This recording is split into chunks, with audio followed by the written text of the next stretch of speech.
What's up, peers, and welcome to Bitcoin to the Max.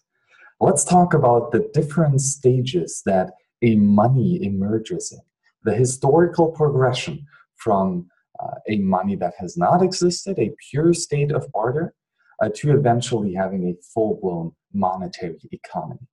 Step by step, one video at a time. So initially, we are in a pure state of voluntary barter.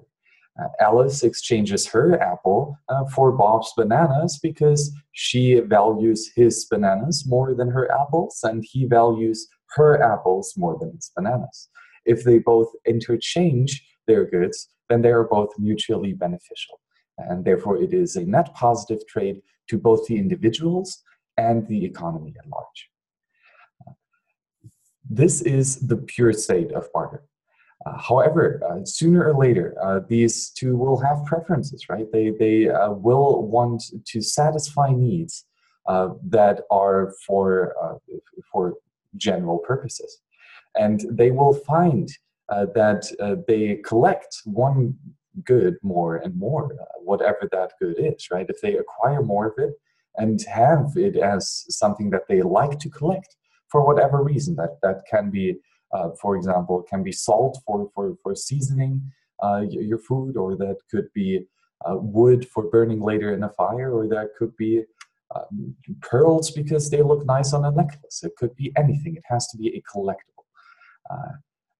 And of course, that precedes that it is a scarce good, which we will talk about lengthily in another video.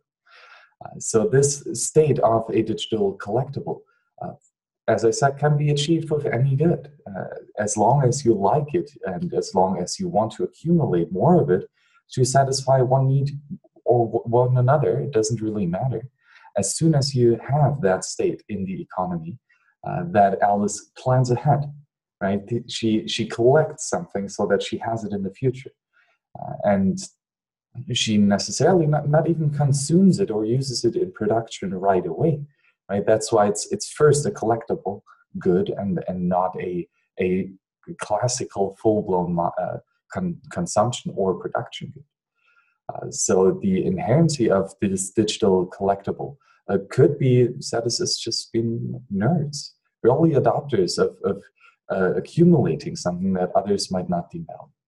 And of course, in Bitcoin, that used to be the case with Bitcoin in its early days. Right? There was the first Bitcoin being issued on January 3rd, 2009 on the Genesis block, the first 50 Bitcoin in the Coinbase transaction. And ultimately, that was it. We have achieved digital scarcity with that, and now we can accumulate these digital scarce Bitcoins and therefore collect them. And that's what Satoshi did originally. He mined a bunch of them. He collected them.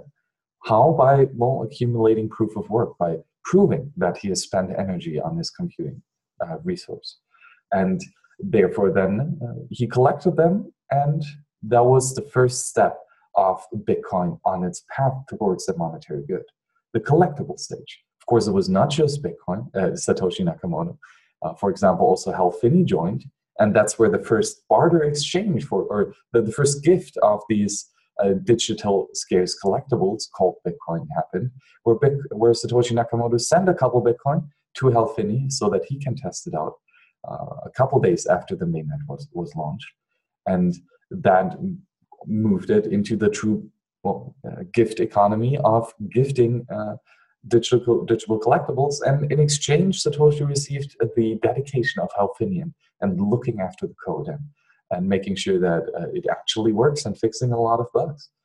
So that was the first step, not just for Satoshi and Hal Finney, but then also for everyone else, right? The first couple of years, Bitcoin didn't really have a market price, and especially you couldn't really exchange a lot for it. But it was this digital collectible. It was something that people wanted to have just because it was nice for having. And that alone makes it a perfect start for a money, this aspect of being a digital collectible in a way that achieves scarcity in the digital realm, which is beautiful in and of itself. Thank you, Piers, for joining me here today on Bitcoin to the Max on the World Crypto Network. This is a show is brought to you by, well, you, the peers of the World Crypto Network. Thanks to our amazing patrons on patreon.com/WCN or on tallyco.in /HillebrandMax or /MadBitcoins. So thank you all for the amazing support of the World Crypto Network. And as a token of gratitude, you receive early access to these videos. So if you would like to have them as soon as they are produced, and if you want to see them as soon as possible, thank you very much for your support of the World Crypto Network. We will continue making, hopefully, fruitful content. See you on the next shows, Piers, and bye-bye.